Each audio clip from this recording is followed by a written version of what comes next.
बाहर इंडियंस किस तरीके से रेवोल्यूशनरी एक्टिविटीज को कैरी आउट कर रहे थे, उसके बाद वी विल सी कि फर्स्ट वर्ल्ड वॉर में इंडिया का क्या रिस्पॉन्स था। ठीक है, कौन कौन सी कंट्रीज फर्स्ट वर्ल्ड वॉर में फेस ऑफ हुई, इंडिया का क्या स्टैंड था, एक्सट्रीमिस्ट का क्या स्टैंड था, मॉडरेट्स का क्या स्टैंड था। After that we will begin with home rule league movement in India. Annie Besant का नाम सुना ही होगा कभी ना कभी स्कूल टाइम से लेकर। और थोड़ा सा देखेंगे भी गांधी जी के बारे में, बस आज परिचय परिचय देख के छोड़ दो। ठीक है।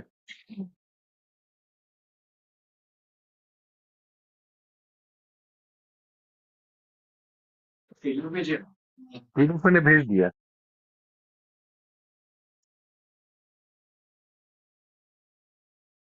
मुझे 30 पे कंप्लीट करना है, थोड़ा फास्ट चलना है।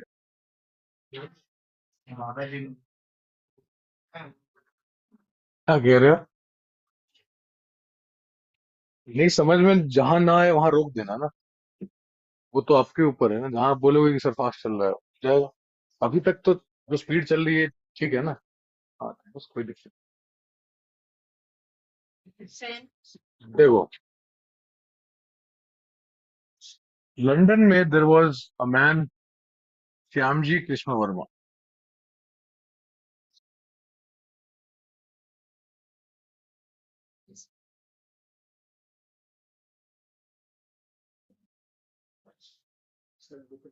इनकी फोटो भी दे रखी है मैंने पीडीएफ।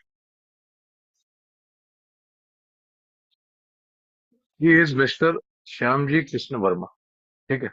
लंदन में इंडियंस के इश्यूज को उठाने में, ठीक है, वहां के मासेस में इंडिया की जो सफरिंग्स है उनको फैलाने में इनका बहुत बड़ा योगदान रहा है, श्यामजी कृष्ण वर्मा का। ठीक है।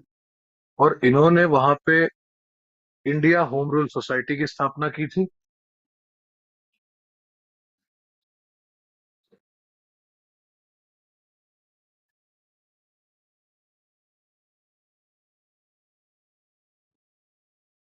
And there was also one India house by him. उनका journal Indian sociologist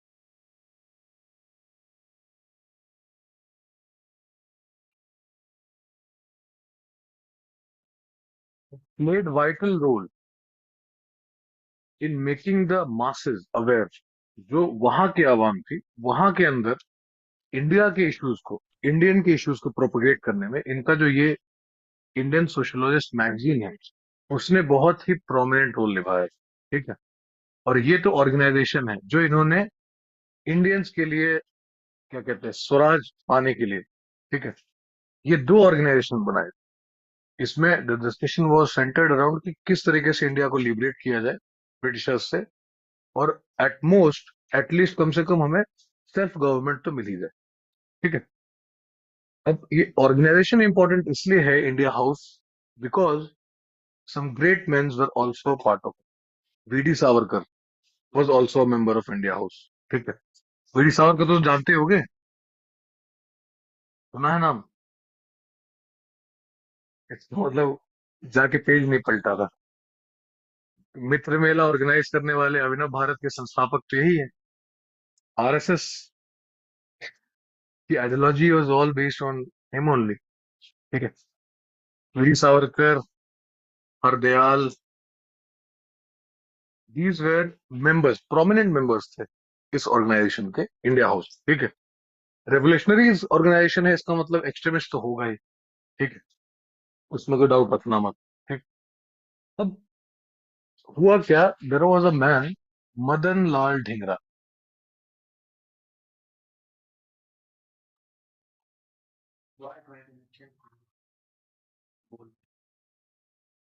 Madan Lal Dhingra. Madan Lal Dhingra ने क्या किया था कि एक ब्यूरोक्रेट को, इसका नाम था कर्जन वाइले।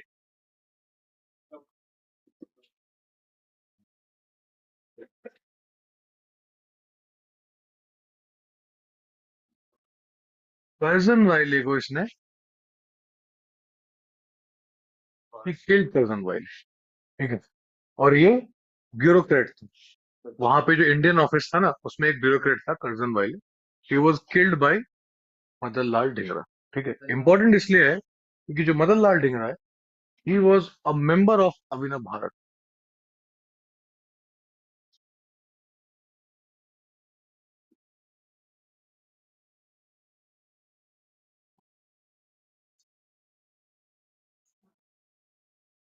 अभिनव भारत के फाउंडर कौन थे? अरे ये भाई, तुम तो पलटते नहीं हो, सीरियसली बता रहा हूँ। लास्ट क्लास में ही मैंने बताया है, Mitra Mela was organised by him. Abhinav Bharat organisation इसकी थी। ये अल्ट्रा एक्सट्रीमिस्ट ऑर्गेनाइजेशन थी, ठीक है।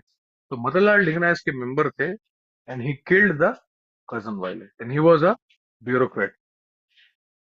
ये सब उसमें लिखा है।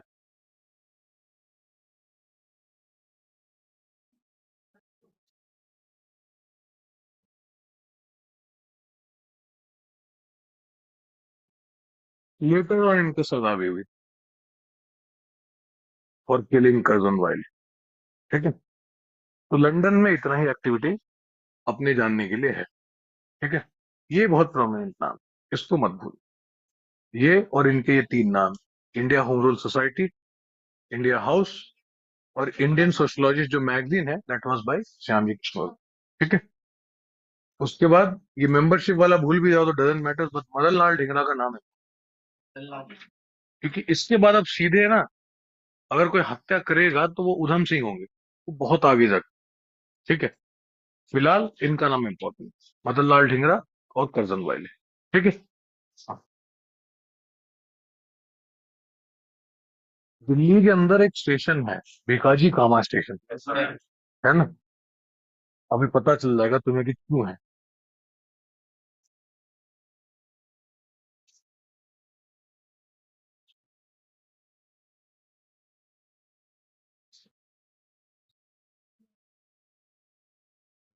नाउ पेरिस और जेनेवा में, जेनेवा कहाँ है?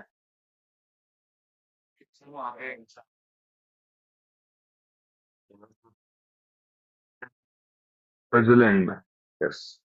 यूएन की मैक्सिमम बॉडीज का ऑफिस जिनेवा में ही है, ठीक है।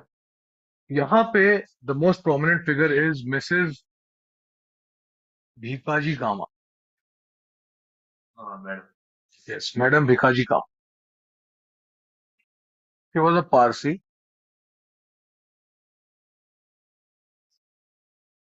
Madam Bhikaji Cama is very very famous because, उसका रीजन ये है कि एक तो चलो ये एक्टिविटीज को बढ़ावा दे रही थी फॉरेन कंट्रीज में, specially in Paris and Geneva. जब इंटरनेशनल सोशलिस्ट कॉन्फ्रेंस हुआ था,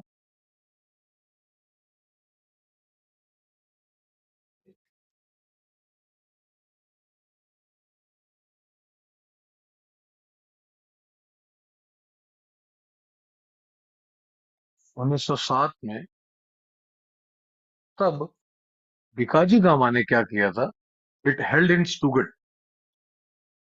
स्टुगट is a place in Germany. Indian flag was not made, अपना जो ये प्रेजेंट फॉर्म में फ्लैग है, ये नहीं बना हुआ। इन्होंने क्या किया था, एक सिंबलिक फ्लैग इंडिया की तरफ से पोस्ट किया था इन स्टुगर्ट, जर्मनी। और उस फ्लैग पे लिखा था Vande Mataram.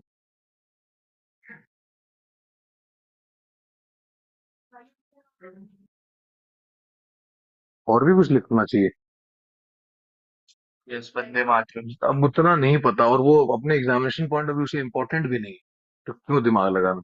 You just need to remember कि उस पे वंदे मातरम लिखा हुआ था, कलर जो भी रहा, ठीक है। ऑल्सो इनके द्वारा there is a newspaper called Vande Mataram.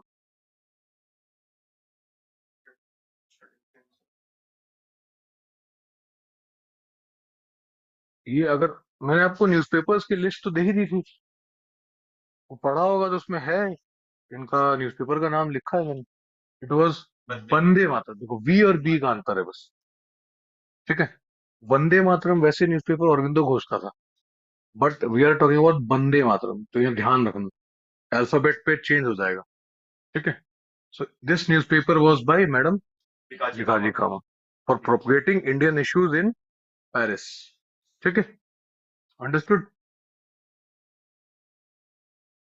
Next आ जाओ जर्मनी। जतीन्द्र नाथ मुखर्जी का नाम याद है? बाघा जतिन, वो shot in Orissa.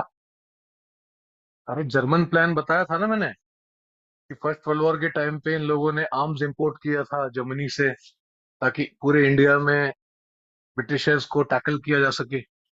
Zimmerman plan बताया तो था लास्ट क्लास में।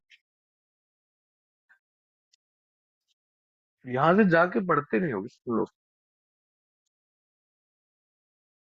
अच्छा है।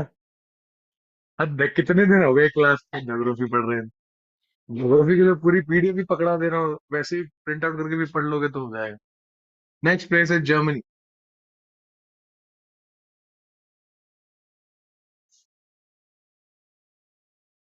देखो जर्मनी में वीरेंद्र नाथ चट्टोपाध्याय इज वेरी।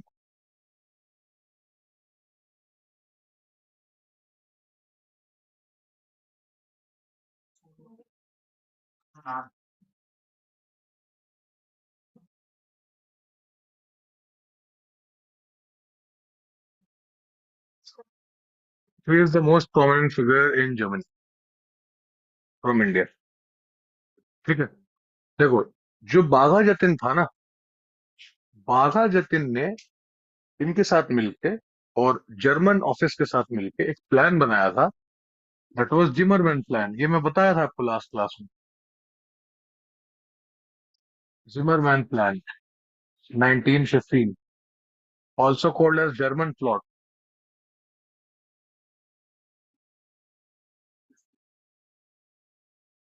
इस प्लान के अंदर इनकी मंशा ये थी कि British government right now first world war में बिजी हो, आर्मी ज्यादा से ज्यादा फर्स्ट वर्ल्ड वॉर में बिजी है, तो वी हैव अ चांस, अगर हम ऑल इंडिया इंस्ट्रक्शन कर दे तो हम इन्हें इंडिया से ड्राइव आउट करने में सक्सेसफुल रहेंगे। एनी हाउ ये प्लान सक्सेसफुल नहीं हो पाया। ठीक है, इस प्लान को एग्जीक्यूट करने के लिए इन्होंने बनाया था बर्लिन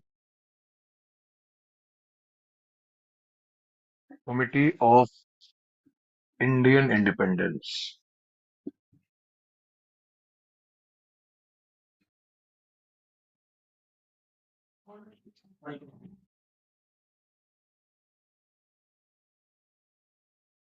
ठीक है,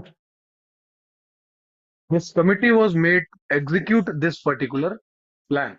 ठीक, और इस प्लान को इन्होंने किसके साथ मिलकर बनाया था? जर्मन के, जर्मन ऑफिस के साथ मिल।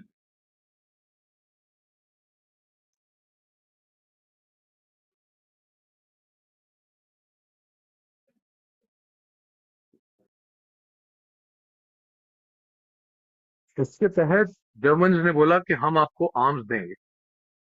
ठीक है, we will give you arm, supply हम कर देंगे, बाकी आप देखते रहना ब्रिटिशर्स। क्यों जर्मनी ने ऐसा किया होगा? बस फर्स्ट वर्ल्ड वॉर में ब्रिटिश और जर्मनी दोनों अलग अलग पावर थे।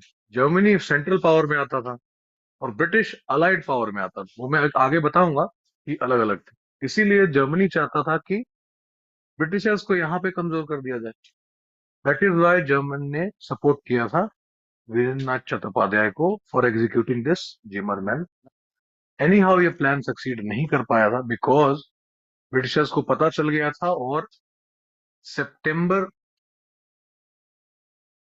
1915, क्लोज अबाउट 15 सितंबर को, जो मेन आर्किटेक्ट थे इस प्लान के इंडिया में, Jatindra Nath Mukherjee, he was shot dead at Balasore Orissa. ये मैं लास्ट क्लास में लिखवा चुका। ठीक है, जतेंद्र नाथ मुखर्जी। बाघा जतिन लिख लो क्या? शायद लिखी होगी, नहीं लिखी थी। वो इंपॉर्टेंट नहीं है उतना डेट, वैसे सितंबर याद रखना कम से कम। हाँ,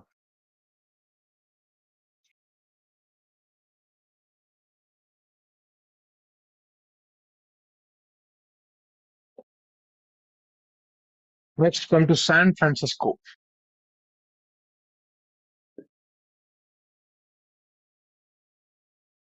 कहाँ है San Francisco? It is in America. It is in America. यहाँ पे the most prominent figure is Lala Hardayal. इनका नाम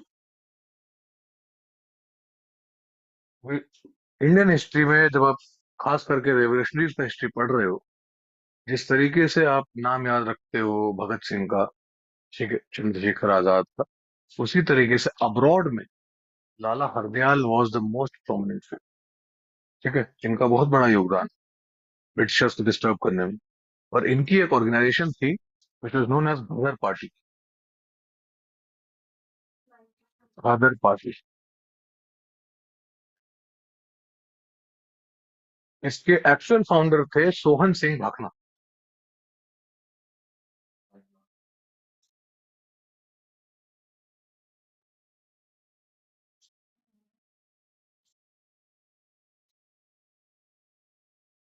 और गदर पार्टी ने खास करके फर्स्ट वर्ल्ड वॉर के टाइम पे ब्रिटिशर्स के नाक में दम कर रखा था ब्रो।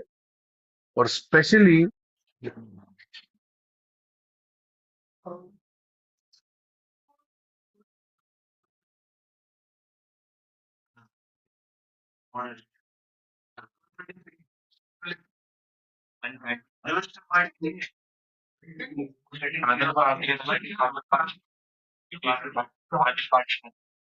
गदर पार्टी, फादर नहीं था, गदर।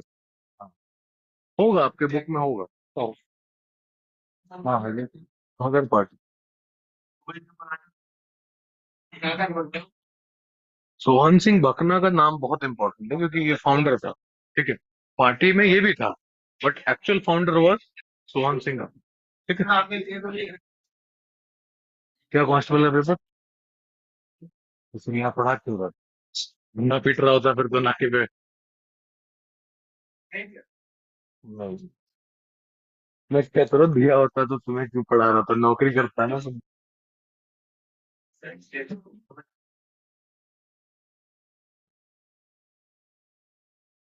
Now come to Vancouver. Vancouver is in Canada. Yes. Vancouver में एक ऑर्गेनाइजेशन था, Swadesh Sevak home.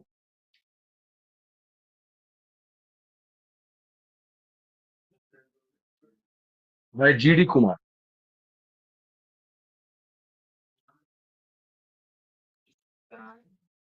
GD Kumar.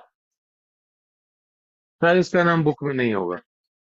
Normally आज तक इस ऑर्गेनाइजेशन के फाउंडर का नाम ना पूछा गया है ना लिखा गया है, बट समवॉट मुझे मिल गया तो मिल। ठीक है। सिएटल कहाँ है?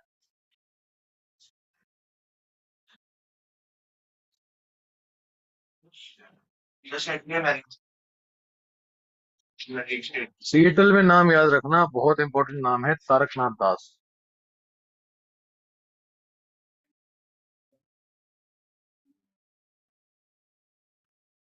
Taraknath Das. He was very prominent figure in Seattle.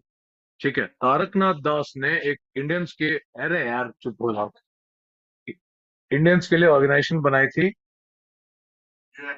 United India house.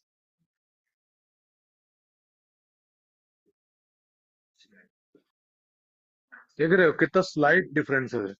India house, United India house, तो पिन पॉइंटेड नहीं पढ़ोगे तो कंफ्यूजन क्रिएट हो जाएगा। जस्ट आया था ना इंडिया हाउस, अभी देखो आ गया यूनाइटेड इंडिया हाउस। बिल्कुल पिन पॉइंटेड पढ़ना पड़ेगा इसे, ठीक है। थोड़ा सा ध्यान से पढ़ना है ये, जो ये वाला chapter.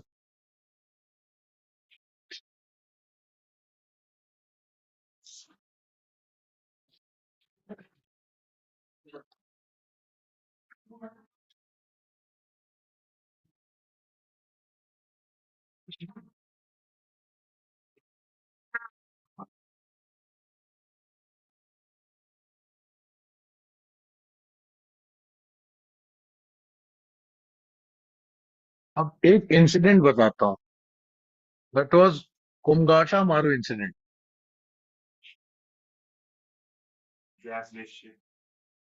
No no, not Japanese.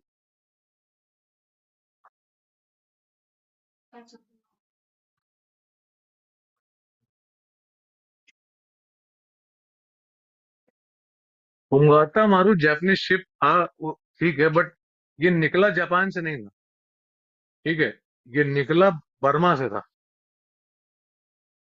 ये, हाँ, ये वहां से, एक्चुअली इस इंसिडेंट में हुआ क्या था कि some revolutionaries they tried to escape India, ठीक है। अब वो लोग क्या करा उन लोगों ने कि वो बर्मा से कनाडा की ओर चले गए। Somehow, due to association of British in the First World War, Canadian authorities से ब्रिटिशर्स ने बात कर ली। तो ब्रिटिशर्स ने बोला कि एक शिप जा रहा है आपके पास, कोमगाटा मारू, उसको आप वापस कर देना, उसको आप अपने उस पे जगह मत देना। अब now they return that ship. जब शिप दोबारा आया, इंडिया आया, जब कलकत्ता पोर्ट पे शिप आया था, तो इन्होंने सबको मार पीट के पंजाब के ट्रेन में चढ़ा के और सबको पंजाब भेज दिया। तो ये इंसिडेंट इतना ही है। एंड टोटल 370 पैसेंजर्स थे इसमें। सेक्सी थे तभी तो पंजाब भेजा, वरना कहीं और भेजते। So there are total 370 passengers. For you, just have to remember this particular name. This is name of a ship.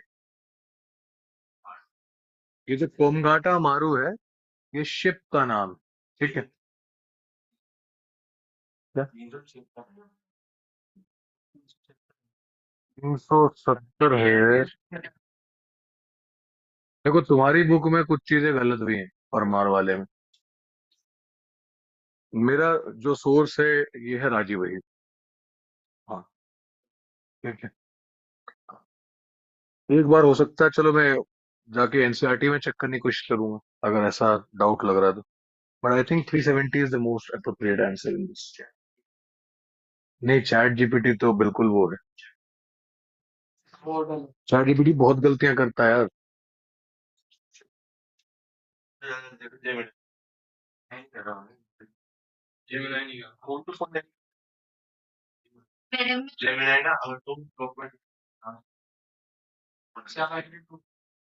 वैसे तो deep seek is also good, but वो फिर यूजर फ्रेंडली उतना है नहीं ना। क्या है? सीरी?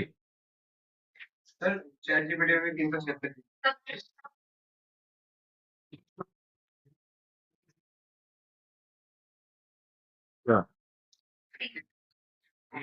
चैट जीपीटी को तो गोली ही मारो, उसके चक्कर में तो। जो दूसरे बैच के बच्चे हैं ना, एक दिन क्या हुआ कि पॉलिटी के टेस्ट हो रहा था। वो हुआ क्या, उसमें एआई से बनाया होगा, उसका पूरे का आंसर ही सी था। पूरे का आंसर ही सी था वो, पूरे पेपर का आंसर। मैं अपने कोचिंग का ही बता रहा हूँ, तुमसे पुराने बैच के बच्चों ने बताया। और चैट जीपीटी से टेस्ट मैंने भी बनाया, वो गलतियां करते हैं आंसर में, बट पहले आंसर देख लेना चाहिए। वो बहुत जगह गलतियां करते हैं। तो इनका सोर्स ऑफ इंफॉर्मेशन अलग अलग वेबसाइट ही तो है, और क्या है।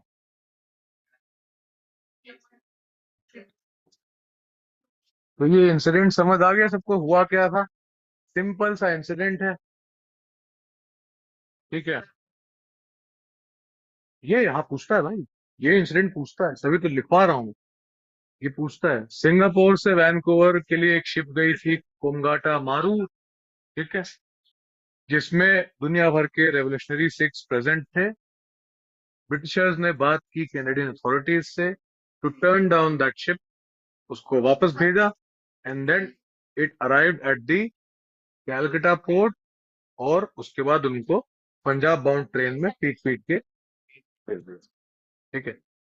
उनको वैसे मतलब बिल्कुल ऐसे इज्जत के साथ नहीं चढ़ाया था। अगर मूवी देखोगे ना, तो मूवी में दिखाया है, उनको पीट पीट के चढ़ाया था इन लोगों को। हाँ, मार मार के चढ़ाया था। देखो, जब ये सारी चीजें चल रही थी, ठीक है, when these things were happening, first world war also also happening, British government को एक बात समझ आ गई थी कि if we have to deal with these revolutionaries, तो हमें कुछ लेजिस्लेशंस लाने पड़ेंगे। And they finally came up with Defense of India Act?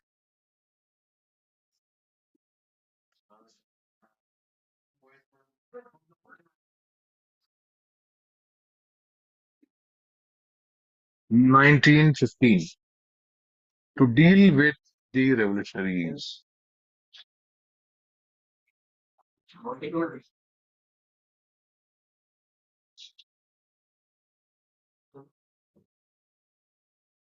और मेनली ये जो एक्ट आया था ना, it was to deal with गदराइट्स।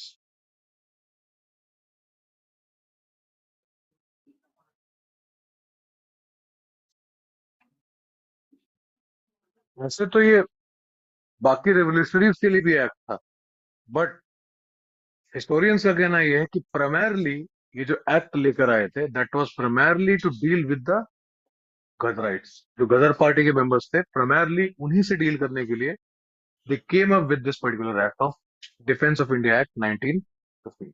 ठीक है। विद दिस रेवोल्यूशनरी एक्टिविटीज का फर्स्ट फेज हम खत्म कर चुके हैं। सेकेंड फेज में we will have Bhagat Singh, Chandrashekhar Azad, ये सब फर्स्ट फेज हम अब खत्म कर चुके हैं। ठीक है। Now see the PDF. इसमें पीडीएफ ज्यादा बेटर होगा यहाँ लिखने के लिए बनस्पत। See, first world war and nationalist response. ठीक है। तो फर्स्ट वर्ल्ड वॉर हो रहा था, ब्रिटिशर्स को इंडियंस का पार्टिसिपेशन चाहिए होगा। ठीक है। और अगर आप जाओगे जब यहाँ इंडिया गेट पे, you will see name of martyrs. ठीक है। उसमें आपको नाम लिखे, मतलब लिखे मिलेंगे जो मरे हैं Indians already. So in the first world war there were two blocs. देखो इसमें पिक्चर में, one is known as central powers and other is known as allied nations. देखो दिख रहा है। सेंट्रल पावर्स में Germany was at the centre, ठीक, with Austria Hungary and Ottoman empire का मतलब है टर्की। टर्की को ओटोमन एम्पायर बोलते रहे। Versus on the other side we had Britain, France, Russia, Italy, ठीक है, जापान, ये सब इधर था। ठीक। यूएस, ये सब आ जाता है अलाइड नेशंस में। सेंट्रल पावर में आप ये तीन नाम याद रखें, ऑस्ट्रिया हंगरी, ठीक है, Turkey and Germany. World history आपके सिलेबस का पार्ट नहीं है, so we will not go deep into कि इसके कारण क्या थे जिसके वर्ल्ड वॉर हुआ नहीं हुआ, नहीं आएगा। ठीक है सर, ये तीन मेन पॉइंट है ना, जर्मनी और क्या, नहीं क्यों होगा? This is the part of world history, it is not part of Indian history. हमें बस ये देखना है कि फर्स्ट वर्ल्ड वॉर में इंडिया का रेस्पॉन्स क्या था। उससे हमें नहीं मतलब है कि फर्स्ट वर्ल्ड वॉर में क्या हुआ नहीं हुआ, लिव इट। हाँ, ये जानना एथिकली भी जरूरी है कि फर्स्ट वर्ल्ड वॉर किसके किसके बीच में हुआ। ठीक है। नाउ सी, जब फर्स्ट वर्ल्ड वॉर हो रहा था और ब्रिटिशर्स ने इंडियंस का पार्टिसिपेशन मांगा कि आप लोग पार्टिसिपेट कीजिए, इंडिया में we had three factions, moderates, extremist, ठीक है, एंड द रेवोल्यूशनरीज। तीन फैक्शंस थे ना। मॉडरेट्स का मानना ये था कि हाँ, हमें सपोर्ट करना चाहिए their war efforts as a matter of duty. ठीक है। We are being ruled by British, British सरकार का शासन है यहाँ पे, तो अगर ब्रिटिश सरकार का स्टैंड ये है कि उन्हें फर्स्ट वर्ल्ड वॉर में उनके अगेंस्ट वॉर करनी चाहिए, तो हमें भी सपोर्ट करना चाहिए। ठीक है। एक्सट्रीमिस्ट ये सोच रहे थे कि अगर हमने ब्रिटिशर्स को इस वॉर में सपोर्ट किया तो शायद ब्रिटिशर्स हमारे पार्टिसिपेशन को पे बैक करें और हमें स्वराज दे दे, सेल्फ रूल। ठीक है। तो उनके अंदर ये लालच था। इवन तिलक को ये लगता था कि अगर हम सपोर्ट कर देते हैं eight this point of time, तो शायद आगे चल के ये हमें स्वराज दे दे। ठीक है। सेल्फ गवर्निंग इंस्टीट्यूशन हमें दे दे। रेवोल्यूशनरीज का मानना जो था हम ऑलरेडी देख चुके हैं। रेवोल्यूशनरीज का मानना था कि यही मौका है, they are getting weak, planning plotting करके इनको यहां से ड्राइव आउट कर देते हैं। और सबसे सटीक एग्जांपल है जिमरमैन प्लान। जिमरमैन प्लान जिसमें इन लोगों ने जर्मन ऑफिस के साथ मिलके जर्मनी के वेपन्स इंपोर्ट करके और ऑल इंडिया इंसरेक्शन करने की कोशिश की थी। हाउएवर ब्रिटिशर्स को पता चल गया और ये प्लान एग्जीक्यूट नहीं हुआ। ठीक है। आपको ये तीनों स्टैंड याद रख। मॉडरेट का स्टैंड सिंपल था कि we will support the British in this war effort as a matter of duty, that's it. Extremist का क्या था कि चलो हम सपोर्ट कर देते हैं, शायद हमारे सपोर्ट के बाद ये हम लोगों को पे बैक करे in the form of giving us Swaraj. और रेवोल्यूशनरीज का एक्सट्रीम हमेशा से रहता है, उनका ये था कि यही मौका है, दे आर गेटिंग वीक, तो सब मिलके इनको यहां से बाहर कर देते हैं। ठीक है। बट ये तीनों ही ये देखने में अनसक्सेसफुल रहे कि ब्रिटिश जो फर्स्ट वर्ल्ड में इन्वॉल्व है और जो कंट्रीज फर्स्ट वर्ल्ड में इन्वॉल्व थी, इनको कोई मतलब नहीं था डेमोक्रेसी और फलाना ढिमकाना जिसकी बातें चल रही थी। ठीक है। इनको मतलब था तो एक चीज से कि हमारी कॉलोनीज सेफ गार्डेड रहे। सारी लड़ाई कॉलोनीज की थी। ठीक है। इसी पॉइंट ऑफ टाइम पे जब फर्स्ट वर्ल्ड वॉर चल रहा था, इंटेलेक्चुअल डिस्कोर्स में लोगों को फील हुआ कि क्यों ना इस टाइम को यूटिलाइज करें, अब तो हमने ब्रिटिशर्स को सपोर्ट कर ही दिया फर्स्ट वर्ल्ड वॉर में, क्यों ना हम इस टाइम को यूटिलाइज करें और कुछ प्रोडक्टिव मूवमेंट लेकर आए, जिससे मासेस को भी अवेयर करके और हम ब्रिटिशर्स से एक डिमांड कर सके फॉर सेल्फ रूल। क्योंकि देखो, आज भी इंडिया के रूरल हर्टलैंड्स में उनको नहीं पता व्हाट इज डेमोक्रेसी, लोकतंत्र क्या है वो नहीं पता, बात करोगे वो गाली देंगे। ठीक है। तो आप उस समय तो इंडिया की जो लिटरेसी थी और ज्यादा weak, how come you can imagine कि उनको पता चल जाएगा कि अगर होम रूल मूवमेंट इनिवेशन लेकर आई, तो we can not be sure कि उनको पता कैसे चल जाएगा कि होम रूल क्या चीज है नहीं है, समझाने में समय जाता है। कि द बिहार इलेक्शंस, फैंटास्टिक, है ना। उसी तरीके से उस वक्त भी चैलेंजेस रहे होंगे।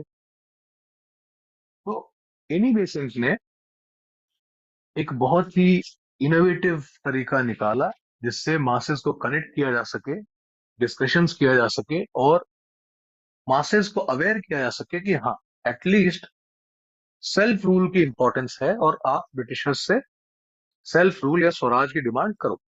ठीक है।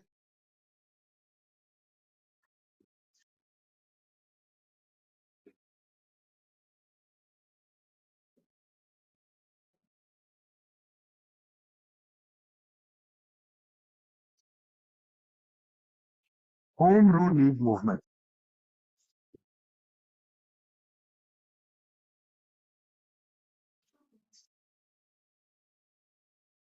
देखो ये मूवमेंट इंडियन हिस्ट्री में बहुत ही इंपॉर्टेंट है। ठीक है। बिकॉज एक तो देखो गांधी जी जस्ट आए ही थे इस वक्त, और गांधी जी इस वक्त एक्टिव पॉलिटिक्स में इन्वॉल्व नहीं थे जब वो इंडिया आए। सो हिज पॉलिटिकल गुरु गोपाल कृष्ण गोखले उन्होंने एडवाइस किया कि पहले तुम इंडिया का टूर लो and try to understand the real condition. South Africa की कंडीशंस अलग हो सकते हैं और इंडियंस की कंडीशन अलग हो सकती है। तो उन्होंने यही चीज फॉलो किया, तो he was not actively participated. Champaran के बाद वो उभरे, चंपारण मूवमेंट के बाद। So home rule league movement में ये जो है, इन्होंने आयरलैंड से, आयरिश कॉन्सेप्ट है ये जो होम रूल मूवमेंट का जो आइडिया है, ये एनी बेसेंट ने लिया था from Ireland and he was a Irish lady. Annie Besant के बारे में भी अबाउट मैं ऑलरेडी पहले ही आप लोगों को पीडीएफ भेज चुका हूँ। ठीक है। कॉमनवेल और ये सब बता चुका हूँ पहले ही। बनारस हिंदू यूनिवर्सिटी का जो न्यूक्लियस पॉइंट था वो एनी बेसेंट ने ही बना दिया था पहले ही। बाद में turned out to be BHU, उससे पहले वो हिंदू कॉलेज बनाया था, बाद में बीएचयू बनाया मदन मोहन मालवीय जी के बाद। ठीक है। सो प्राइमरी एम क्या था इसका? टू हैव सेल्फ रूल और इंडिया। बट इनका जो कन्वर्जेंस था ना, मतलब इनका जो डाइवर्जेंस था एक्सट्रीमिस्ट के व्यू से और जो अपने रेवोल्यूशनरीज थे, इसलिए था क्योंकि इनको सेल्फ रूल तो चाहिए था for India, but with in British Commonwealth.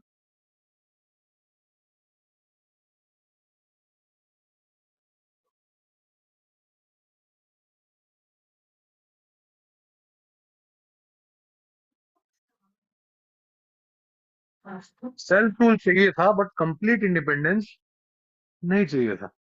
ठीक है, इनको सिर्फ चाहिए था सेल्फ रूल, पर इनको कंप्लीट इंडिपेंडेंस नहीं चाहिए था। शी जस्ट आस्क कि हमें सेल्फ रूल चाहिए but with in British Commonwealth, British Commonwealth के अंदर ही चाहिए। हमारी लॉयलिटी उसके बाद भी क्राउन के साथ ही होगी। ठीक है, बट सेल्फ रूल का मतलब है कि मैक्सिमम इंडियंस का पार्टिसिपेशन होगा इन दी गवर्नेंस। ठीक। कुछ इंपॉर्टेंट प्रोमिनेंट लीडर्स के नाम, जैसे एनी बेसेंट तो खैर फाउंडर ही थी इंडिया में।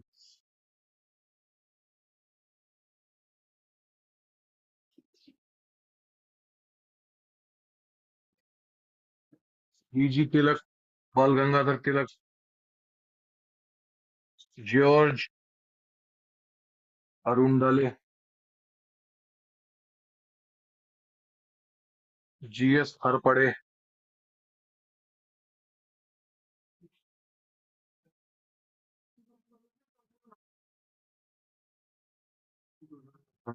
ये देखो ना, है नाम है, मैंने लीडर्स के नाम लिखे हैं, नहीं लिखा इसमें, बुक में दो है, ऐड कर लो और क्या। Subramania Iyer,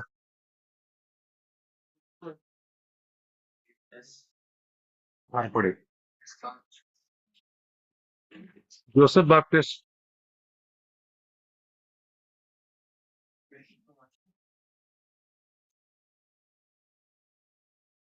These were prominent leaders of the Home Rule League movement. ठीक है, फाउंडर अगर एग्जाम में आएगा तो you will go with Annie Besant. Annie Besant was the real founder of this particular movement. आगे चल के क्या हुआ, तिलक और एनी बेसेंट ने अपने अपने लीग्स को अलग कर लिया। ठीक है, और दोनों के नाम भी अलग अलग। हाँ, अलग इसलिए किया था कि देखो, तिलक की जो डिमांड थी it was centred around something more than self rule.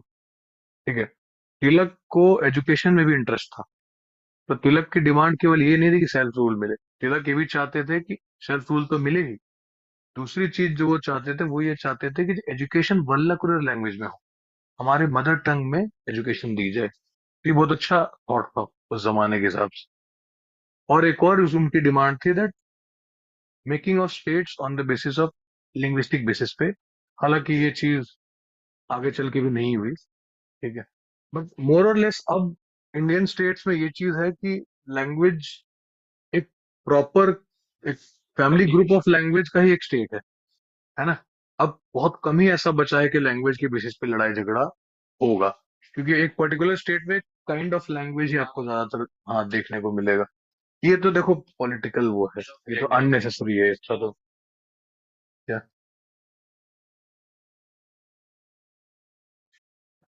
इसमें है तो पीडीएफ में।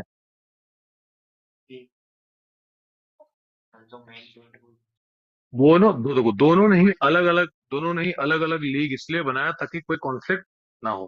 ठीक है, तिलक का जो लीग था उसके 6 ही ब्रांच थे पूरे इंडिया में। On the other hand Annie Besant के लीग का 200 ब्रांच, इसीलिए तिलक वाला जो ब्रांच था वो ज्यादा स्ट्रॉन्ग। ठीक है,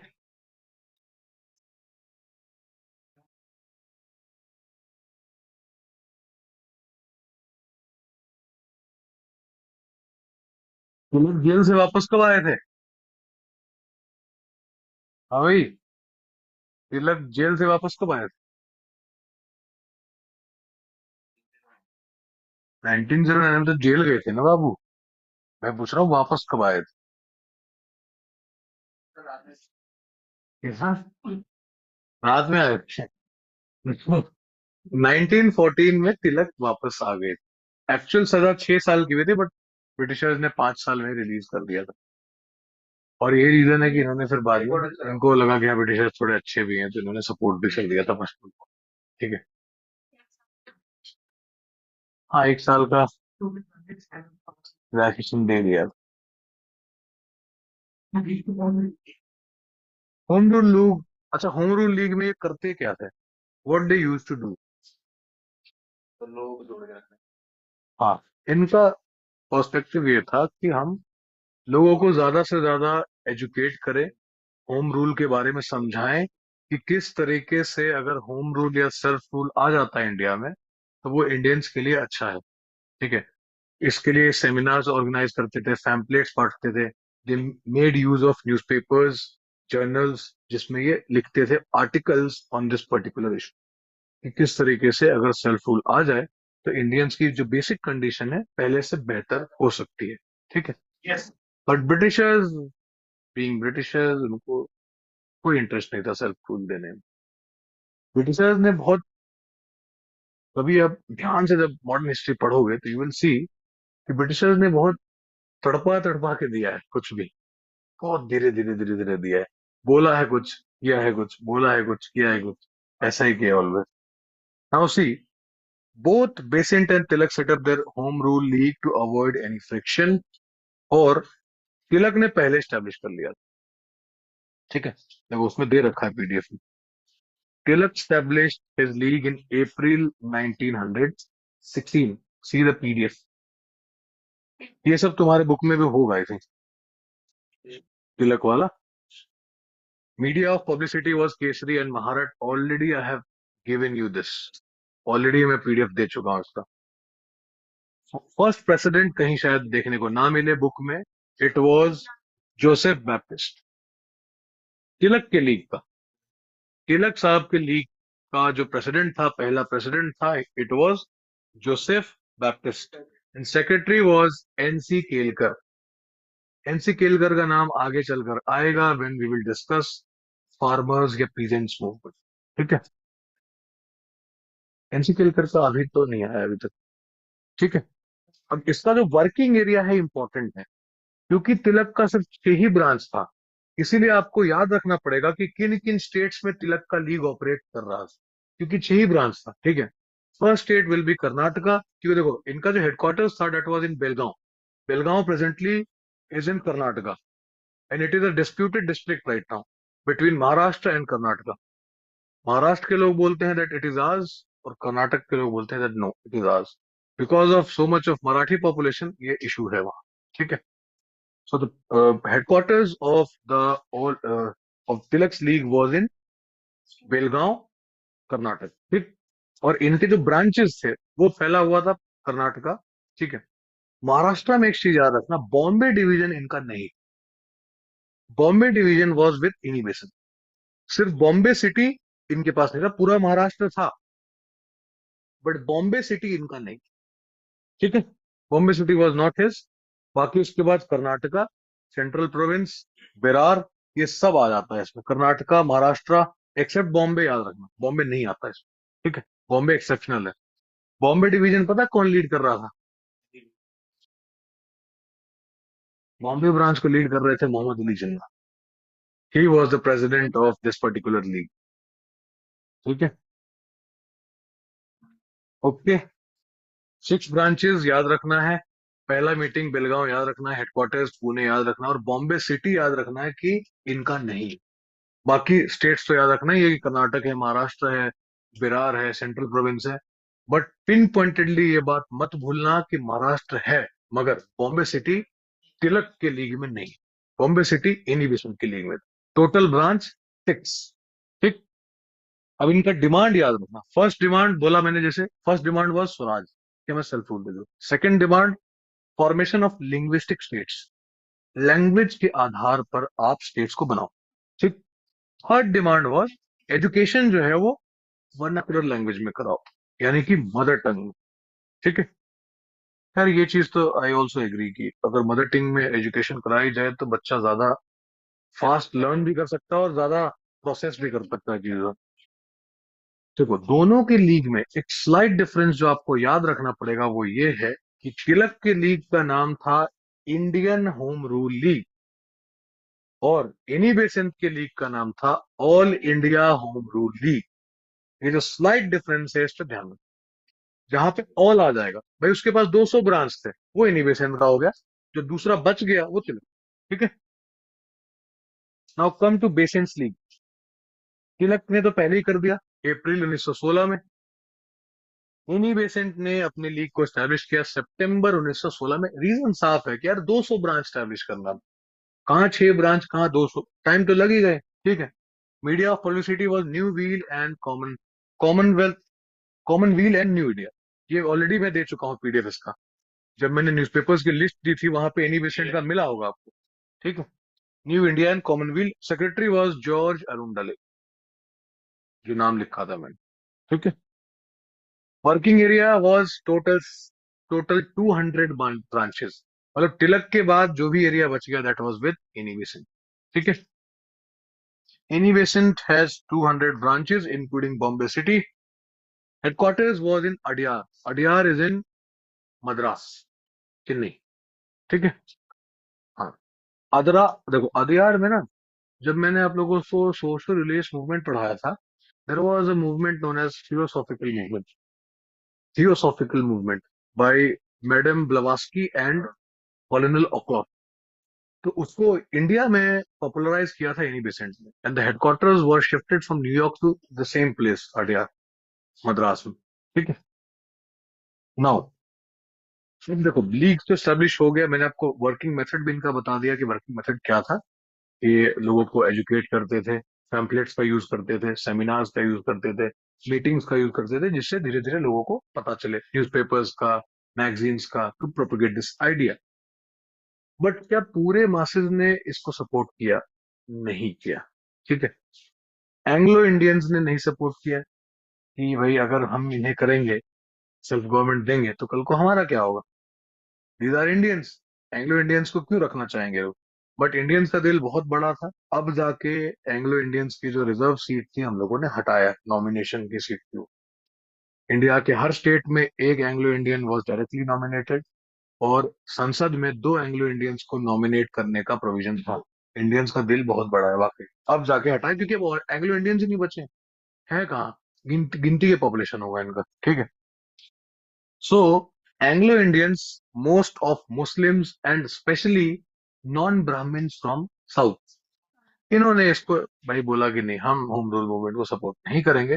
बिकॉज इनको ऐसा लगता था कि होम रूल मूवमेंट जो है वो एक हिंदू सेंटर्ड मूवमेंट है, और दूसरा, ये जो मूवमेंट है it is supported by the upper caste, so इसके जो बेनिफिट्स होंगे that will go only to the upper caste, ठीक है। सो ये चीज आपको याद रखना है कि एंग्लो इंडियंस ने, इंडियन मुस्लिम्स ने, और नॉन ब्राह्मण्स फ्रॉम साउथ, इन लोगों ने बिल्कुल all India home rule league को सपोर्ट नहीं किया। इनका रीजन साफ था, बिकॉज, और हिंदू इसलिए क्योंकि तिलक वॉज ऑल्सो एसोसिएटेड, और मैक्सिमम जो कांग्रेस के ट्रैवलिंग लीडर्स थे दैट पॉइंट ऑफ टाइम पे, आप एक चीज समझो ना कि सोशल स्ट्रक्चर अब जाके इंडिया में धीरे धीरे ठीक हुआ है। That point of time maximum educated लोग जो रहे होंगे that would have been from upper caste, so that was also an issue. Congress के अगर लीडिंग फिगर्स को आप देखोगे, even from 50 years back from now, 30 साल पीछे भी जाओगे तो you will see that the dominance was always with the upper caste, क्योंकि समय लगता है। They were very much depressed, तो उनको समय लग रहा है धीरे धीरे करके ऊपर आने में, ठीक है। नाउ समहाउ बाय जून 1917, अब ये देखते हैं कि ये मूवमेंट धीरे धीरे फेड अवे क्यों हो गया, क्योंकि अच्छा मूवमेंट है, सन फूल के लिए मूवमेंट था, बट धीरे धीरे ये फेड अवे हो गया। जून 1917 में Annie Besant and BP Wadia and George Arundale, ये तीनों अरेस्ट हो जाते हैं, ठीक है। बिकॉज ऑफ दिस, ये हर जगह जा रहे हैं लोग, लोगों में उबाल आ रहा है, धीरे धीरे बात सुन सुन के लोग क्वेश्चन कर रहे हैं ना अथॉरिटी को कि सेल्फ रूल क्यों नहीं दे रहे हो, ठीक है। अब ये जब हुआ तो एक नाम मैंने लिखवाया था, एस सुब्रमण्य अय्यर। अय्यर साहब ने अपनी नाइटहुड छोड़ दी थी। नाइटहुड एक प्रेस्टिजियस वो होता है, award kind of thing by the British, जैसे ये राजा साहेब का वो देते थे ना इंडियंस को, उसी तरीके से एक ऑनर होता था ब्रिटिश क्राउन के द्वारा, that was known as knighthood, ठीक है। और नाइटहुड देते थे कि भाई फलाना अब सर कहे जाएंगे, ठीक, सर का टाइटल देते थे इसमें। हाँ, इस नायर को भी मिला था, उनको भी मिला था, रविन्द्रनाथ टैगोर ने भी छोड़ दिया था। अभी जब आगे नॉन कॉपरेशन मूवमेंट आएगा तो वो अपनी नाइटहुड वापस कर देंगे ब्रिटिशर्स को। तो नाइटहुड इन्होंने अपना छोड़ दिया था। अवार्ड वापसी अभी इंडिया में भी चला था जब मोदी जी प्रधानमंत्री बने थे, हालांकि दैट वाज अननेसेसरली प्लान्ड, और ये तो खैर जेन्युइन था, ठीक है। अब इससे गुस्सा होकर तिलक ने बोला कि यार ये तो सुधरने वाले नहीं है, नाउ दे अरेस्टेड एनी, इसका लॉस भी हुआ है, इसका बहुत बड़ा लॉस हुआ था। एनी बेसेंट को अरेस्ट करना इनको बहुत महंगा पड़ा था। ठीक है। इस टाइम का एक स्टेटमेंट है बाय मोन्टेगू, लॉर्ड मोन्टेगू। मोन्टेगू ने एक स्टेटमेंट दिया था that Shiva cut his wife into 52 pieces only to discover that he had 52 wives. And this is what happens to government of India if it interns messes within. ठीक है। तो शिव जी ने अपनी बीवी को 52 पार्ट में काट दिया था, ये देखने के लिए कि उनके पास 52 बीवी हैं। यही होगा जस्ट स्टेटमेंट, यही होगा ब्रिटिश गवर्नमेंट के साथ अगर ये इन्हीं बेसेंट को नहीं छोड़ते। ठीक है। And Montagu was the secretary of state. अभी आगे चल के मोन्टेगू चैलमफोर्ड एक्ट भी देखना है हमें, एक्ट ऑफ 1919। ठीक है। फाइनली सितंबर 1917 में एनी बेसेंट वाज रिलीज। ठीक है। नॉट द स्टेटमेंट, सब पॉलिटिकल होता है, आज भी होता है तब भी होता था। ठीक है।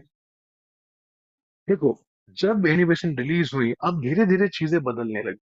ठीक है। By now this time Gandhi had arrive. ठीक। और गांधी जब अराइव कर चुके थे, now people were getting idea of non violence, now people were getting idea of truth, now people were getting idea of satyagraha. ठीक है। अब लोगों को गांधीयन आइडियाज ज्यादा अट्रैक्ट कर रहा था, क्योंकि जब तक गांधी यहाँ आए थे, गांधी ने अपनी स्ट्रैटेजीज की कैपेबिलिटी साउथ अफ्रीका में पूरे वर्ल्ड को बता दी कि यस, मेरी स्ट्रैटेजी इफेक्टिव है, मैं साउथ अफ्रीका में अथॉरिटीज के साथ जीत के आया हूँ। इसीलिए उनका नाम बहुत ज्यादा। ठीक है। और लोगों ने अपना विश्वास जताया भी उन पर। चंपारण सत्याग्रह में भी उन्होंने कुछ ना कुछ कॉम्पनसेशन ब्रिटिशर्स से ले ही लिया था। सो समहाउ गांधी टोटली सक्सेसफुल नहीं होते थे, वो थोड़े बहुत मिडिल सॉल्यूशंस वो खोज लेते थे किसी भी मूवमेंट में। ठीक है। तो एक तो ये रीजन था कि गांधीयन एरा बिगिन हो रहा था, इस मूवमेंट के फेड अवे होने का। सेकंड रीजन ये था, the great leader Tilak of this particular home rule league, सितंबर 1918 में उनको जाना पड़ा था लंदन, इंग्लैंड, एक केस की वजह से। क्योंकि एक ऑथर था वैलेंटीन चिरोल, उसने एक बुक लिखी थी, इंडिया अनरेस्ट।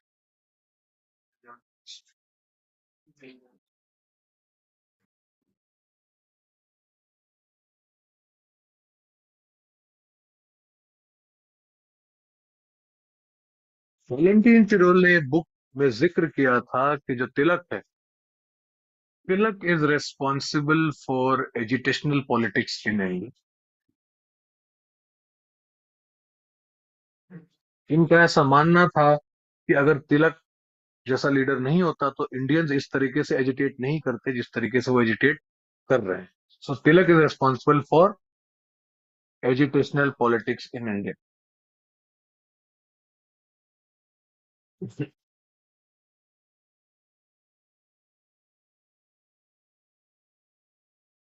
इनके ऊपर सेडिशंस के चार्ज लगे, ऑलरेडी मैं बता चुका हूं आपको, देशद्रोह का under section 124A।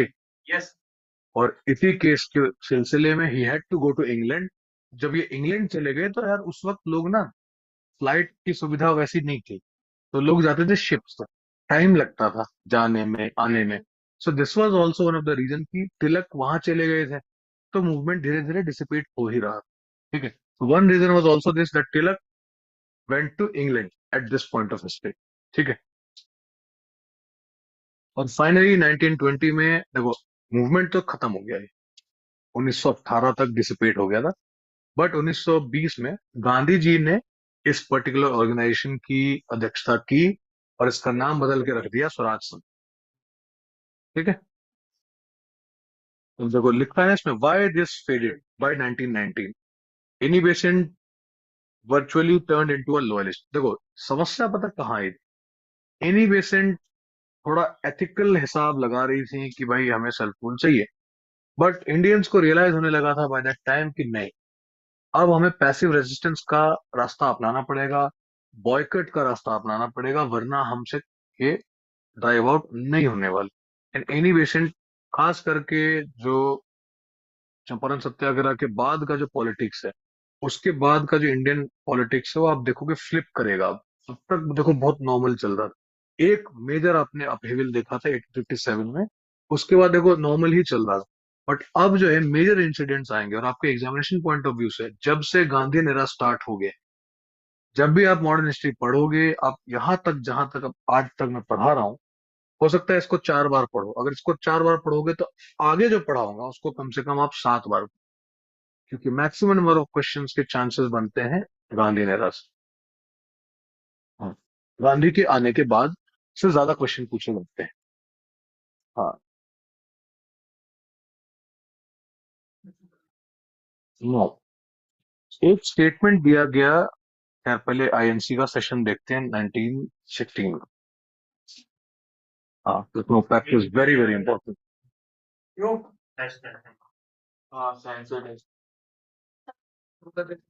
Lucknow session of Indian national Congress 1916।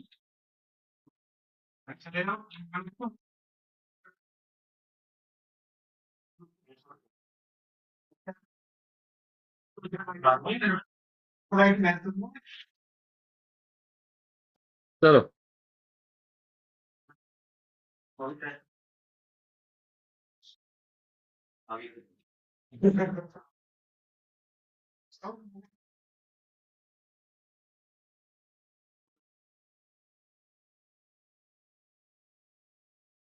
Lucknow session of Indian national Congress, president was AC Majumdar.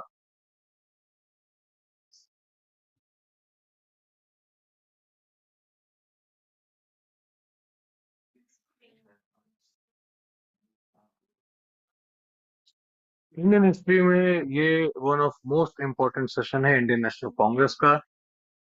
Because देखो, इससे पहले लीग और इंडियन नेशनल कांग्रेस ऐसे चल रहे थे। ठीक है, ये एक पहला इंस्टेंस है पूरे इतिहास में जहां आपको मुस्लिम लीग और इंडियन नेशनल कांग्रेस एक साथ नजर आएंगे। इसके बाद इसके बाद ये मुश्किल से 4-5 साल एक साथ रहेंगे, और उसके बाद कभी नजर नहीं। ठीक है, this is the first time when you will see Muslim League and Indian national Congress presenting joint demand with the British government.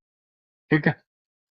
And during this session remember Tilak ने एक स्टेटमेंट दिया था, स्वराज मेरा जन्म सिद्ध अधिकार है और मैं उसे लेकर, तो इसी में इन्होंने कहा था Swaraj is my Tilak, Swaraj is my birth right and I shall have it.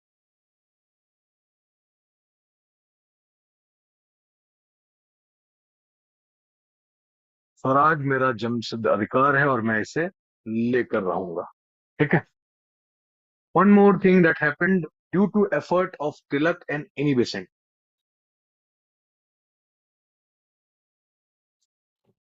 Remember Surat split. Surat session में क्या हुआ था?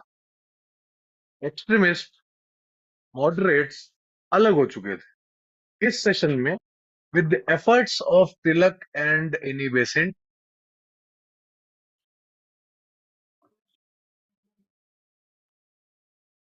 अब दोनों भाई भाई बन गए फिर से।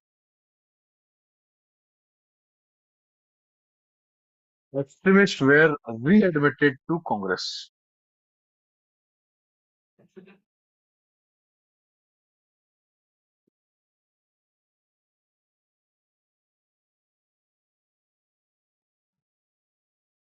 Again, extremists और moderates दोनों साथ आ गए। ठीक है, during this particular session। सबसे इंपॉर्टेंट फोकस जो है इस सेशन का, that was the Lucknow pact between Muslim League and Indian national Congress. अब आप देखो पीडीएफ के अंदर एक बार,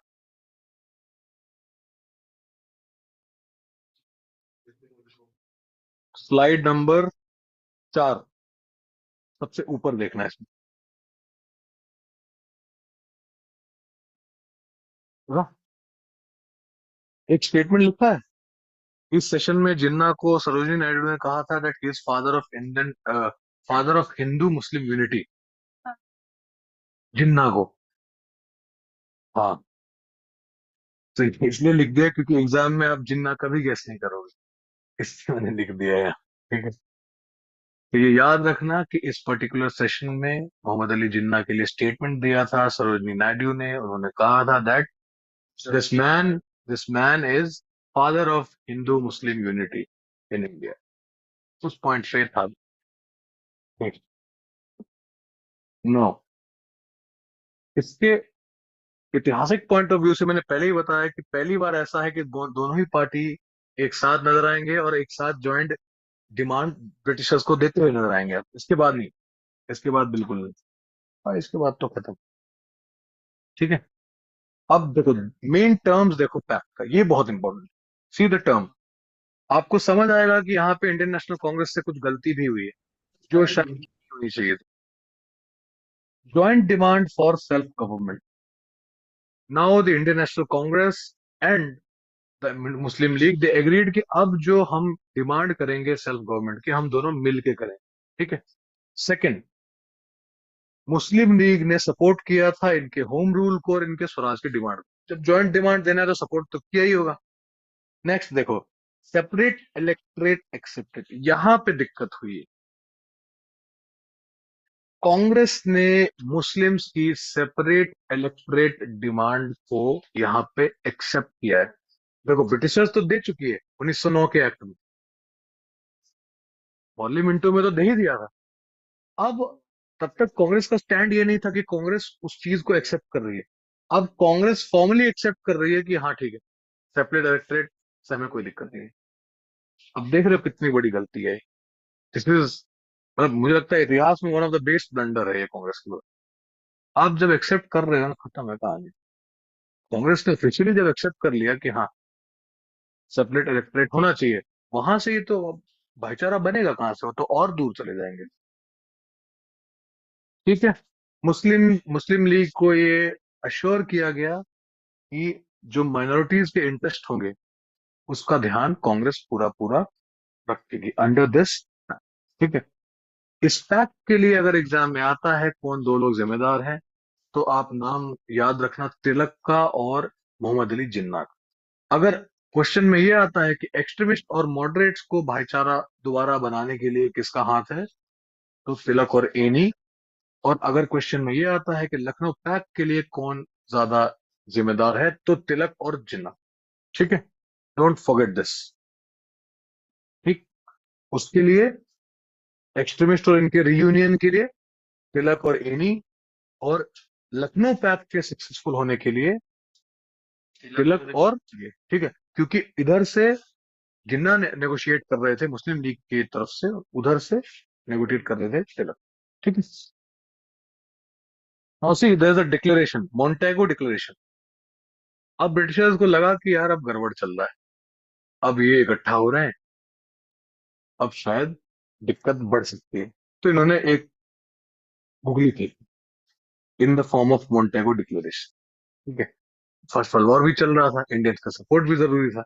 ऑल्सो नोन एज अगस्त डिक्लेरेशन, क्योंकि अगस्त में आया था ये डिक्लेरेशन 1917 में। गवर्नमेंट ने इसमें ये बोला कि हम समय के साथ आपको सेल्फ गवर्नमेंट देंगे। ठीक है। ग्रेजुअली, धीरे धीरे हम इंडियंस का पार्टिसिपेशन सेल्फ गवर्नमेंट में बढ़ा देंगे और हम आपको पार्टिसिपेशन देंगे। लेकिन गवर्नमेंट ने कोई टाइम पीरियड बताया ही नहीं कि कब देंगे। तो इससे तो कोई भी खुश तो होगा नहीं। अब मैं बोलूं कि भाई मैं तेरे को 1000 रुपए दूं, कब देगा ये, तो तुम बोलोगे सर कब। पहला क्वेश्चन तो ये होगा। मैंने कहा दूंगा। जब होगे तब। फिर तुम पूछोगे कब, मैं फिर बोलूंगा अरे दूं। तो तुम एक टाइम के बाद बोलोगे कि सही, सही नहीं। वो तो अगर तुम्हारे हाथ में कुछ होगा तो तुम बोलोगे "छी, नहीं चाहिए"। हाथ बंधे हुए थे। चलो। Now this particular declaration or statement is important because this is the first time जब ब्रिटिशर्स ने इंडियंस के लिए सेल्फ गवर्नमेंट देना एक गवर्नमेंट पॉलिसी के रूप में एक्सेप्ट किया। ठीक है। ये पहली बार ऐसा है जब ब्रिटिशर्स ने खुद से एक्सेप्ट किया कि हाँ हम आपको धीरे धीरे ही सही सेल्फ गवर्निंग इंस्टीट्यूशन देंगे या आपका पार्टिसिपेशन बढ़ाएंगे। तो एग्जाम में अगर आता है कि किस क्लेरेशन से या किस उससे क्या बोलते हैं लेजिस्लेशन से ये हुआ था कि ब्रिटिशर्स ने गवर्नमेंट पॉलिसी बनाया, सेल्फ गवर्नमेंट को एक्सेप्ट किया as a government policy, that was this Montagu declaration या अगस्त डिक्लेरेशन। ठीक है। इसी का परिणाम था कि आपको 1919 में we have this Montagu Chelmsford act, government of India act 1919। ठीक है, this is very important in history. Reason, आज अगर आप पार्लियामेंट देख रहे हो तो पार्लियामेंट में आपको दो house, we have upper house and we have lower house. इसी एक्ट के बाद, this act made the central legislature bicameral, and bicameral means that there will be two houses, lower house and the upper house. ठीक है? So the first important provision of this particular act was that this made our central legislature bicameral, और bicameral का साफ मतलब होता है that there will be two houses in the legislature. ठीक है? अपर हाउस कौन सा है? तूने पहले ही बता दिया, तो बताने नहीं दिया। अच्छा, स्टेट्स में अपर हाउस कौन सा होता है? कुछ स्टेट्स भी बाई कैमरल है, जैसे कि उत्तर प्रदेश, बिहार। तो बाई कैमरल अगर स्टेट में है तो स्टेट में अपर हाउस किसको कहते हैं? दो हाउस है ना, विधान परिषद, विधानसभा। तो तुझे बताना है अपर हाउस कौन सा है। अरे यार, एमएलए तो लोअर हाउस में होगा ना, हाउस ऑफ पीपल में होगा ना वो।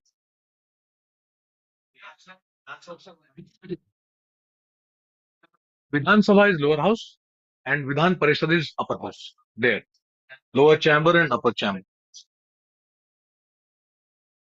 नाउ सी, ना इसमें यहाँ पे एक तो ये प्रोविजन बहुत इंपॉर्टेंट है कि सेंट्रल लेजिस्लेचर को बाई कैमरल कर दिया गया। अब आज इंडिया में आप देखते हो ना list system, state subject, central subject, ये कर दिया गया था उसमें। यहाँ पे क्या हुआ, ये जो चीज ये लेकर आए थे, स्टेट और वो ना यूज करके इन्होंने वर्ड यूज किया था, ट्रांसफर्ड सब्जेक्ट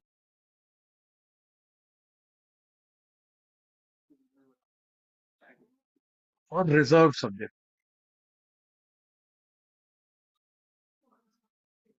इन्होंने प्रोविंसेस या स्टेट गवर्नमेंट में डायरकी लाई, इसको डायरकी बोलते हैं।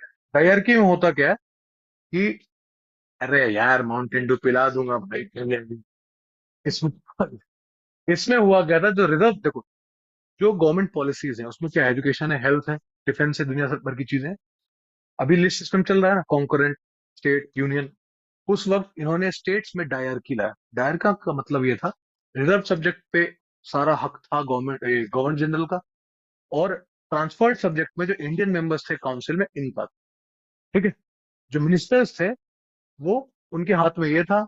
और जो बच गया रिजर्व सब्जेक्ट, और जो उसके अलावा रेसिडुअरी पावर बच गया, वो था governor general. It was known as dyarchy. ठीक है, डायरकी, क्योंकि डायरकी में दो सब्जेक्ट है, रिजर्व सब्जेक्ट किसका है, गवर्नर जनरल का, ट्रांसफर्ड सब्जेक्ट इनका है, ये जो इंडियन मेंबर्स है उनका है, और जो बच गया वो सब गवर्नर जनरल का। This was the concept of dyarchy. अभी प्रोविंसेस में दिख रहा है, एक्ट ऑफ 1955 में उल्टा कर देंगे कि डायरकी उठा के ले आएंगे सेंटर में। ठीक है, अभी प्रोविंसेस में दे दिया है इन्होंने, बट आगे चल के 1935 में क्या करेंगे, स्टेट्स में डायरकी बंद करो और लेके चले जाएंगे इसको सेंट्रल लेजिस्लेचर में। ठीक है, no, they also introduce public service commission, civil services 1926 में we had the act, central public service commission का एक्ट, इसके प्रोविजन इसी में। ठीक है, next, they establish high commissioner office for India in London. अब तक आपने हाई कमिश्नर की बात नहीं देखी। और ये जो हाई कमिश्नर प्रोविंस थे जो अपने यहाँ यूटी बने हुए हैं ना, यूनियन टेरिटरी, यही हाई कमिश्नर प्रोविंसेस। कुछ एक्स्ट्रा टेरिटरीज जो ब्रिटिशर्स ने अक्वायर किया था, उसके लिए इन्होंने लंदन में सेक्रेटरी ऑफ स्टेट के अलावा उसके असिस्टेंट्स के लिए बनाया था office of high commissioner of India in London. ठीक है, ये women's the right to vote, most important thing. ठीक, नाउ वाइसराव के एग्जीक्यूटिव काउंसिल में इससे पहले एक मेंबर बताया था मैंने, गए Satyendra Nath Sinha, as a law member. अब इस एक्ट में 6 में से 3 मेंबर बोला गया कि अब इंडियन रहे एग्जीक्यूटिव काउंसिल में, इससे पहले एक ही। अब 6 में से 3 मेंबर विल बी इंडियन। ठीक है, नेक्स्ट, कम्युनल रिप्रेजेंटेशन अब तक केवल मुस्लिम्स को दिया था, इस एक्ट के बाद इन्होंने कम्युनल रिप्रेजेंटेशन बढ़ा के अब दे दिया सिक्स को, क्रिश्चियंस को,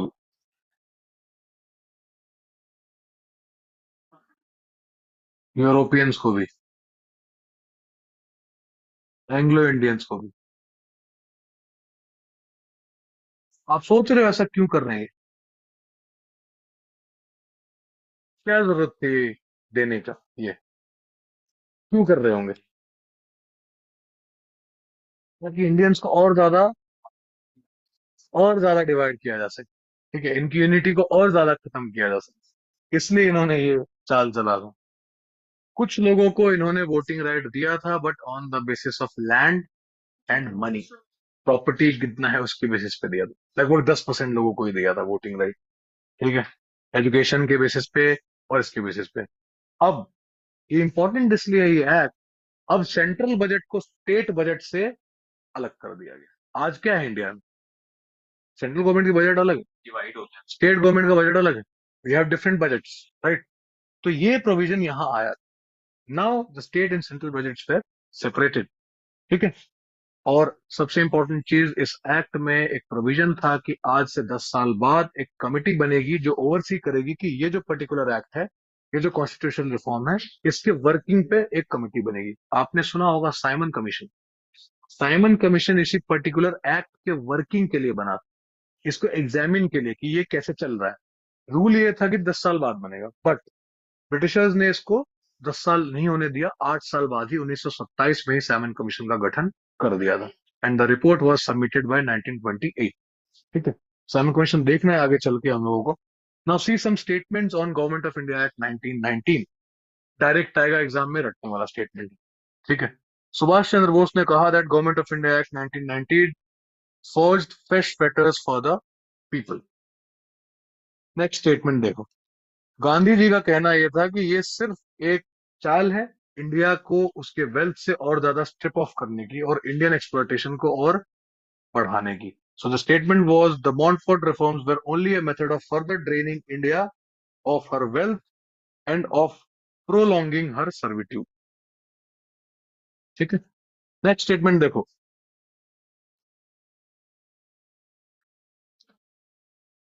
मॉन्टफोर्ट रिफॉर्म टर्म अनवर्ड, ये गलत है, इसको करेक्ट कर लेना आप। अनवर्दी है वो, टाइपिंग में अनवर्दी लिख दिया उसने, इट इज अनवर्दी।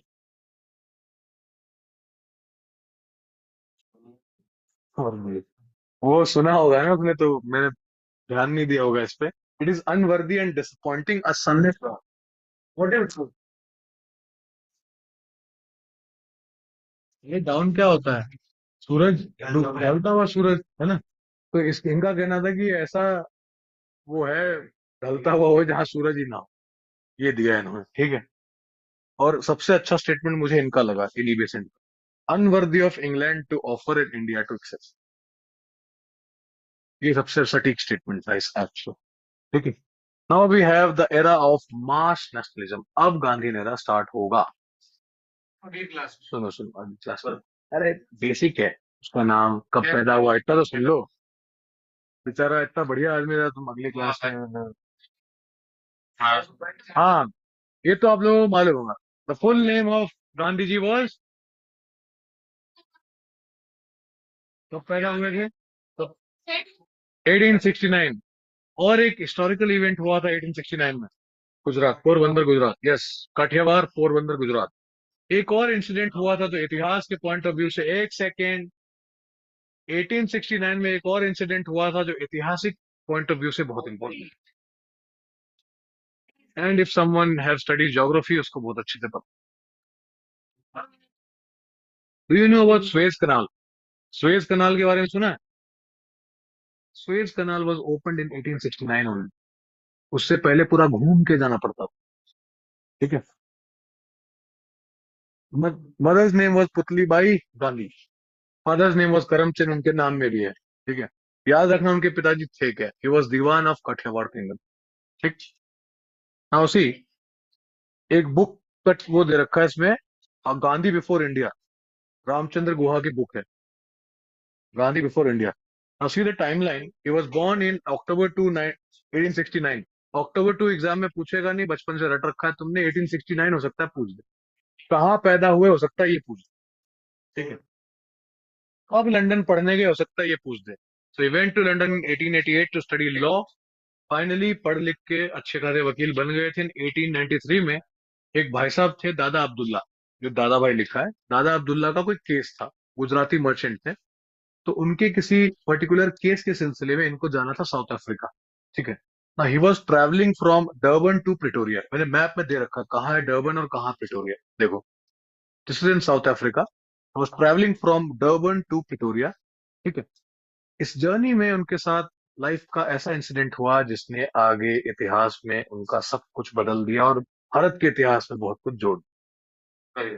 बिकॉज हाँ, उनके साथ हुआ है ऐसा, उनके साथ हुआ ऐसा that yes, he was a well off man, was rich enough, तो वो फर्स्ट क्लास कंपार्टमेंट में ट्रेवल कर रहे थे। ठीक है, now some white man saw him, उसने बोला कि how come you are travelling this class, he show the ticket, कि मेरे पास तो टिकट है।